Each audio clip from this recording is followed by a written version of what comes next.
తక్కువ ఉందా? ఏ లోన్ రావటం లేదా? అయితే వెంటనే ఆలస్యం చేయకుండా ఈ నెంబర్ కి కాల్ చేయండి. నమస్తే, వెల్కమ్ టు మనం టీవీ. నా పేరు బలి. లావణ్య రాజ్ తరుణ్ కేసుకు సంబంధించి మరొక కొత్త అప్డేట్ వచ్చింది. ఎందుకంటే శేఖర్ భాష ఇన్వాల్వ్ అయిన తర్వాత ఎలాంటి ఘర్షణ పూరిత వాతావరణం చోటు చేసుకుందో లావణ్యకి శేఖర్ భాషకి మనకు తెలుసు. సో ఒకసారి అర్ధరాత్రి సమయంలో తను ఛానల్కి ఇంటర్వ్యూ ఇచ్చి బయటకు వస్తే ఆ అర్ధరాత్రి సమయంలో లావణ్య ఇద్దరితో దాడి చేపించింది, తనను గాయపరిచింది. వెంటనే నేను ఆసుపత్రిలో చికిత్స తీసుకున్నాను, పోలీస్ స్టేషన్లో కేసు కూడా పెట్టానని శేఖర్ భాష చెప్పారు. సో ఈ నేపథ్యంలో లావణ్య మీద శేఖర్ భాష పెట్టిన కేసుకు సంబంధించి ఎఫ్ఐఆర్ కాపీ నా దగ్గర ఉంది. సో ఎఫ్ఐఆర్లో ఏముంది, సో శేఖర్ భాష ఏమని కంప్లైంట్ చేశారు, ఎలాంటి సెక్షన్స్ లావణ్య మీద నమోదయ్యాయి, ఈ విషయాలు కూడా ఇందులో చాలా స్పష్టంగా ఉన్నాయి. ఒకసారి ఆ కంప్లైంట్ కాపీని మీకు చదివి వినిపిస్తాను. దాని తర్వాత లావణ్య మీద నమోదైనటువంటి సెక్షన్స్ కూడా మీకు ఒకసారి చెప్పే ప్రయత్నం చేస్తాను. Statement of patient name Shekhar Basha, ఆయనకి 42 ఇయర్స్. సో ఆయనకు సంబంధించిన డీటెయిల్స్ అన్నీ ఉన్నాయి. సో ఇక వివరాల్లోకి వెళ్తే, నేను అనగా శేఖర్ భాష నా యొక్క కుటుంబ సభ్యులతో కలిసి పలానా ప్లేస్లో నివాసం ఉన్నానని చెప్పారు. అందులో తెలియజేసేది ఏంటంటే 3వ తారీఖు ఆగస్టు నెల మధ్యాహ్నం 1:30 ఇంట్లో నుంచి బయటకు వచ్చాను. సో ఆ డీటెయిల్స్ అన్నీ ఇచ్చారు. తర్వాత జూబ్లీ హిల్స్లో ఉన్నటువంటి ఒక ఛానల్కి వెళ్ళి ఇంటర్వ్యూ ఇచ్చాను. ఆ తర్వాత అక్కడే ఉన్నటువంటి మరొక ఛానల్లో కూడా ఇంటర్వ్యూకి ఇచ్చాను. అక్కడి నుంచి శ్రీనగర్ కాలనీలో ఉన్నటువంటి ఒక ఛానల్ దగ్గరికి వెళ్ళి అక్కడ 15-20 నిమిషాలు ఇంటర్వ్యూ ముగించుకొని ఆ తర్వాత జూబ్లీ హిల్స్ రోడ్ నెంబర్ 9లో ఉన్నటువంటి మరొక ఆఫీస్కి పోయి అక్కడ కూడా నేను ఇంటర్వ్యూ చేసి వచ్చాను. సో ఇంటర్వ్యూ చేస్తుండగా ఈ ఇంటర్వ్యూని లైవ్లో చూసినటువంటి లావణ్య మరియు మరొక ఇద్దరు మగాళ్ళు వచ్చి ఇంటర్వ్యూ జరుగుతున్నటువంటి ఆ ఆఫీస్కి వచ్చి ఇష్టానుసారంగా తిట్టడం మరియు ఇంటర్వ్యూ జరుగుతున్నటువంటి రూమ్ యొక్క డోర్ను కూడా కొట్టడం చేశారు. తర్వాత లైవ్ ఇంటర్వ్యూలో ఆగిపోయిన తర్వాత అక్కడి నుంచి వెళ్ళి బయట స్టెప్ దగ్గర వాళ్ళందరూ కాపు కాసుకుని ఉన్నారు. కొద్దిసేపటి తర్వాత నేను లైవ్ ముగించుకొని రాత్రి 12 గంటల సమయంలో బయటకు వస్తే ఆ స్టెప్స్ దగ్గర వేసి ఉన్నటువంటి లావణ్య మరో ఇద్దరితో కలిసి తన మీద చెప్పులు విసిరేసి దాడి చేసింది అందరితో కలిసి. నా యొక్క 2 చేతులు కూడా చిన్నపాటి గాయాలయ్యాయి. అలాగే నా లెఫ్ట్ కాలర్ బోన్ గట్టిగా దెబ్బ తగిలింది. అక్కడ పనిచేస్తున్న సిబ్బంది కొంతమంది వచ్చి విడదీశారు. అక్కడ పెనుగులాట జరుగుతుంటే మా ఇంటికి వెళ్ళి అల్లరి చేస్తానని కూడా లావణ్య బెదిరించింది. అక్కడ ఉన్నటువంటి మా ఇంటి దగ్గర ఉన్నటువంటి వాచ్మెన్ని అలర్ట్ చేసి అక్కడ డయల్ 100 కాల్ చేసి ఈ విషయం మొత్తం చెప్పి అక్కడ నుంచి గచ్చిబౌలిలో ఉన్నటువంటి కాంటినెంటల్ హాస్పిటల్కి వెళ్ళి అడ్మిట్ అయ్యాను. ఇక్కడ డాక్టర్స్ నన్ను పరీక్షించి నాకు చికిత్స అందిస్తున్నారు. ఈ విషయానికి సంబంధించి పోలీసు వారు తగిన చర్యలు తీసుకోవాలని కోరుతున్నాను. అలాగే ఇటు విషయాన్ని పోలీసు వారు చదివి వినిపించగా ఆ తర్వాత అంతా సరిగానే ఉందని నిర్ధారించి పూర్తి స్పృహతో ఉండి సంతకం చేస్తున్నాను అని చెప్పి కంప్లైంట్, ఆ రోజు దాడి తర్వాత ఇచ్చినటువంటి కంప్లైంట్ ఈ విధంగా ఉంది శేఖర్ భాష. తర్వాత ఎఫ్ఐఆర్ కూడా పోలీసులు నమోదు చేశారు. ఎఫ్ఐఆర్లో లావణ్యకి అగెనెస్ట్గా పెట్టినటువంటి ఇక్కడ సెక్షన్స్ ఏంటంటే 1152, తర్వాత 352, 351(2), రెడ్ విత్ 35 బిఎన్ఎస్ సెక్షన్స్ కింద ఇవన్నీ కూడా నమోదు చేసిన పరిస్థితి కనిపిస్తుంది. సో అంటే ఇక్కడ ఈ పెనుగులాట, ఈ ఘర్షణ పూరిత వాతావరణం ఏర్పాటు. లావణ్య కూడా కంప్లైంట్ చేశారు శేఖర్ భాష మీద. శేఖర్ భాష నన్ను కాలుతో తన్నాడు, శేఖర్ భాష నన్ను కింద పడేశాడు, నన్ను నెట్టేశాడు, నాకు కూడా దెబ్బలు తగిలినాయి అని చెప్పి శేఖర్ భాష మీద ఆయన కంటే ముందే పోలీస్ స్టేషన్లో కంప్లైంట్ ఇచ్చారు లావణ్య. సో ఇప్పుడు శేఖర్ భాష ఇచ్చిన కంప్లైంట్కి సంబంధించిన కాపీ ఇది. సో ఒక్కసారి లాయర్తో కూడా మనం మాట్లాడదాం. ఆజాద్ గారు సుప్రీంకోర్టు అడ్వకేట్గా ఉన్నారు. సో ఈ సెక్షన్స్ ఏం చెప్తున్నాయో కూడా వారి మాటల్లో మనం తెలుసుకునే ప్రయత్నం చేద్దాం. హలో ఆజాద్ గారు, నమస్కారం సార్. చెప్పండి సార్, నేను లైవ్లో ఉన్నాను. శేఖర్ భాష లావణ్య మీద ఇచ్చినటువంటి కంప్లైంట్ ఆధారంగా పోలీసులు నమోదు చేస్తున్న ఎఫ్ఐఆర్ నా దగ్గర ఉంది సార్. సో ఆ రోజు ఒక ఛానల్ ఇంటర్వ్యూ మిగించుకుని బయటకు వచ్చినప్పుడు అర్ధరాత్రి 12 గంటల సమయంలో లావణ్య ఇద్దరు మగాళ్ళని తీసుకొచ్చి నా మీద దాడి చేపించిందని చెప్పి కంప్లైంట్ ఇచ్చారు.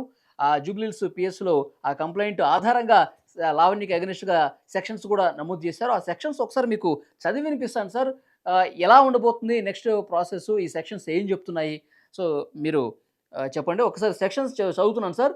1152 అండి సార్, 115(2), తర్వాత 352, తర్వాత 351(2), తర్వాత రెడ్ విత్ 3/5 బిఎన్ఎస్. సార్ 1152 అంటే ఏం చెప్తుంది సార్ ఆ సెక్షన్? అది 115 అనేది గ్రీవియస్ యాక్ట్ అంటారండి. ఓకే, అంటే అతన్ని గ్రీవియస్ యాక్ట్ అంటే ఎక్కువ గాయపడేదిగా అతన్ని కొట్టడం వల్ల అతను కొంచెం బాగా గాయపడినట్టున్నాడు కదా. సో అదొకటి. తర్వాత ఇతను అంటే రెడ్ విత్ 30 అంటారు మామూలుగా. ఇప్పుడైనా 3/5 అంటే ఒక్కల కంటే ఎక్కువ వ్యక్తులు కలిపి అంటే మూకుముడిగా దాడి చేసినప్పుడు అది వర్తిస్తుంది అనమాట. 3/5 అనేది వర్తిస్తుంది మామూలుగా. మ్హూ. సో అంటే ఇదంతా ఇద్దరు ఏంటంటే మగాళ్ళని తీసుకొచ్చి కొట్టించింది అని ఇందులో కంప్లైంట్ కాపీలో ఉంది. అవునండి. మ్. ఇప్పుడు అదే సార్, ఇప్పుడు మీరు చెప్పినట్టుగానే అది గ్రీవియస్ యాక్ట్ కింద వస్తుంది. ఓకేనా సార్? దాదాపుగా దానికి 3 years వరకు జైలు శిక్ష ఉంటుంది అనమాట. మ్హూ. తర్వాత ఏంటంటే ఇక్కడ మామూలుగా ఆ ఇతర పర్సన్స్ ఎవరైతే ఉన్నారో వాళ్ళని కూడా ఇన్వెస్టిగేషన్ చేస్తున్నారు పోలీసు వారు. మ్. ఇన్వెస్టిగేషన్ చేసి వాళ్ళని A1 గా లావణ్యాన్ని పెట్టినట్టున్నారు. ఆమె కదా ఫస్ట్ A1, తర్వాత ఇతర పర్సన్స్ ఎవరో చూసుకొని మ్. వాళ్ళిద్దరిని ఎంక్వైరీ చేసి వాళ్ళు ఎవరైతే వాళ్ళిద్దరు ఉన్నారో వాళ్ళని కూడా A2, A3 గా చేరుస్తారండి. ఓకే. సో ఇవి బిలో 7 years నేరాలు కాబట్టి సో ఇది తొందరగా అయిపోతుంది. మ్. తర్వాత ఇంకొకటి ఏంటంటే వీరికి సంబంధించి ఇన్వెస్టిగేషన్ కూడా తొందరగా జరుగుతున్నారు. దాన్ని కూడా నేను ఇప్పుడు శేఖర్ భాష అడ్వకేట్ గా దాన్ని పర్స్యూ చేస్తున్నాం. మన నుంచి పర్స్యూ చేయబట్టే మనకి ఇంత దేవుడి దేవాల తొందరగా పోలీసు వారి ఇన్వెస్టిగేషన్ లో ఇది నిజమని తేలటం వల్ల ఇప్పుడు ఎఫ్ఐఆర్ నమోదు అవడం జరిగిందండి. ఓకే. అయితే మేమేంటంటే అతని మీద అటెంప్ట్ మర్డర్ పెట్టమని మేము కోరుకున్నాం. అది 109 అంటారండి BNS సెక్షన్. మ్. సో 109 హత్యాయత్నం అంటాం. మేము హత్యాయత్నం కింద మార్చాలని మేము కోరుకున్నాము. మ్. సో వీలైతే దాని ఆ దిశగా కూడా మా ప్రయత్నాలు కొనసాగుతున్నాయండి. ఓకే. అటెంప్ట్ మర్డర్ కింద ఎందుకు పరిగణలోకి తీసుకోలేదు ఎఫ్ఐఆర్ లో? అదేనండి, అదే ఒకసారి నేను పోలీసు వారితో మాట్లాడిన తర్వాత నేను మీకు క్లారిటీగా చెప్పగలుగుతాను. మ్. ఎందుకంటే ఇప్పుడు మరి అది గ్రీవియస్ యాక్ట్ కింద మార్చడం ఏంటి, అతను చెయ్యి కూడా దెబ్బతలింది. మా దగ్గర మెడికల్ రిపోర్ట్స్ ఉన్నాయి, ఆ Okay. MLC అన్ని ఉన్నాయి. ఓకే. తెలియదే కాదు. మ్. సో ఆ రోజు మన తెల్లారి మన దగ్గరకు రావడం మనం కూడా డైరెక్ట్ హాస్పిటల్కి మనం పరామర్శించాం కదండి. మ్. సో దాన్ని అటెంప్ట్ మర్డర్ చేయాలనేది మేము అనుకుంటున్నాము. సరే, అది పోలీసు వారి ఇన్వెస్టిగేషన్ లో ఏం చేయాలో చూద్దాం.